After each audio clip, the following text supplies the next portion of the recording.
네, 안녕하세요. 오늘은 그 디자인 협업 툴 분야의 강자죠. 피그마에 대해 좀 자세히 살펴보겠습니다. 여러분께서 공유해 주신 자료들, 이걸 바탕으로 최근 상장 이후 피그마 주가 현황, 또 앞으로의 가능성까지 좀 집중적으로 이야기 나눠보려고 해요. 피그마, 이게 2025년 7월 31일이었죠.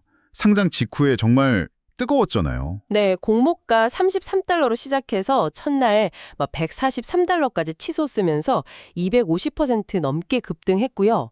이때 기업 가치가 670억 달러, 그 이상으로 평가받았는데 2022년에 어도비가 인수하려던 가격이 200억 달러였던 거 생각하면 엄청난 거죠. 물론 어도비 인수는 결국 규제 당국 반대로 무산됐었지만요. 네, 맞아요. 정말 대단한 시작이었는데 근데 그 열기가 생각보다 금방 식는 모습이었죠. 8월 초 들어서는 주가가 고점 대비 한 40%그 정도 하락해서 78달러 선까지 내려왔거든요. 그래서 오늘 저희는 여러분이 주신 자료들을 가지고 이 변동성 속에서 피그마가 가진 진짜 강점은 뭘까? 또 어떤 위험 요인들을 좀 눈여겨봐야 할까? 이걸 명확하게 짚어보는 걸 목표로 삼았습니다. 와, 진짜 주가가 그야말로 롤러코스터를 탔네요. 그럼 먼저 투자자들이 초반에 그렇게 열광했던 이유, 피그마의 강점부터 한번 얘기 나눠볼까요? 공유해주신 자료들에서도 이 부분을 상당히 중요하게 다루고 있더라고요. 네, 피그마 강점은 확실히 눈에 띄죠. 우선 그 연간 40%에 달하는 아주 가파른 매출 성장세, 이게 인상적이고요.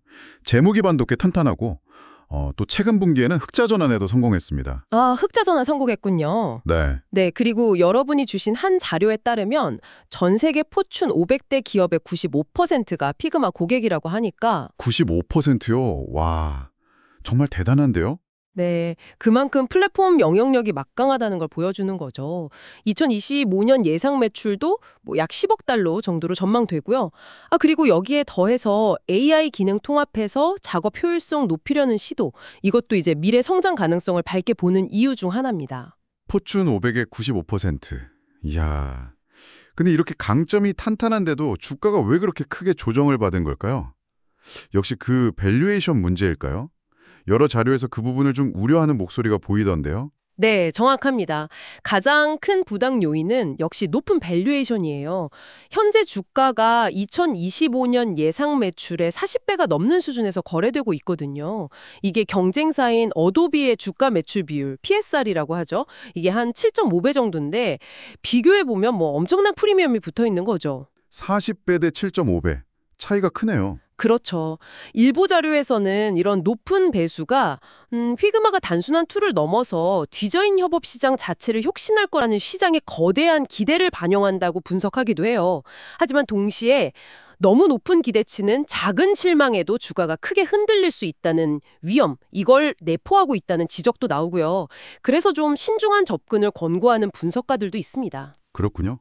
기대가 큰 만큼 우려도 같이 있는 상황이네요. 그럼 앞으로 투자 관점에서 좀 주의 깊게 살펴봐야 할 변수나 일정 이런 건 어떤 게 있을까요? 네, 몇 가지 중요한 시점들이 있습니다. 먼저 2025년 8월 25일인데요. 이때 IPO 관련해서 조용 기간, 영어로는 Quiet Period라고 하죠. 이게 종료됩니다. 이 기간 동안에는 보통 IPO를 주관했던 투자은행들이 해당 기업에 대한 분석 보고서나 투자 의견 발표를 좀 자제하는데요. 이게 끝나면 이제 공식적인 분석들이 나오기 시작하면서 주가에 영향을 줄 수 있습니다. 긍정적인 보고서가 나오면 반등의 계기가 될 수도 있고요. 애널리스트 리포트들이 나오기 시작하는 시점이군요. 네. 네, 그리고 또 하나는 2020년 초로 예상되는 락업 기간 만료입니다. 상장 후 보통 180일 동안 초기 투자자나 내부자들의 주식 매매를 제한하는 기간인데요. 이게 풀리면 시장에 매도 물량이 나올 수 있어요. 단기적으로 이제 주식 공급이 늘어나면서 주가 변동성이 커질 수 있는 요인이 되는 거죠.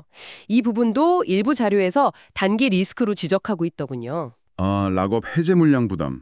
이것도 신경 써야겠군요.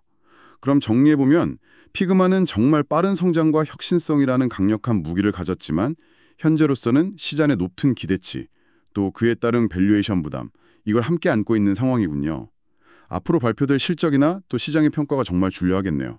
특히 공유해 주신 자료들 사이에서도 이 성장 잠재력에 대한 기대랑 밸류에이션 우려가 좀 엇갈리는 걸 보면 더욱 그렇고요. 맞습니다.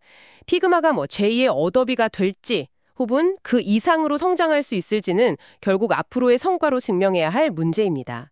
단순히 매출 성장률뿐만 아니라 꾸준히 수익성을 개선하고 또 시장의 그 높은 눈높이를 충족시킬 수 있을지 향후 몇 분기 길게는 한 1, 2년의 실적이 그 시험대가 될 겁니다. 네. 오늘 피그마에 대해서 여러분의 자료를 바탕으로 좀 깊이 들여다봤는데요. 단순히 주가 흐름만 쫓기보다는 기업의 본질적인 가치, 또 내재된 위험 요인을 좀 균형 있게 파악하는 게 중요해 보입니다. 여러분께서는 이렇게 높은 기대를 받으면서 출발선에 선 기술 기업의 미래 어떻게 보고 계신가요?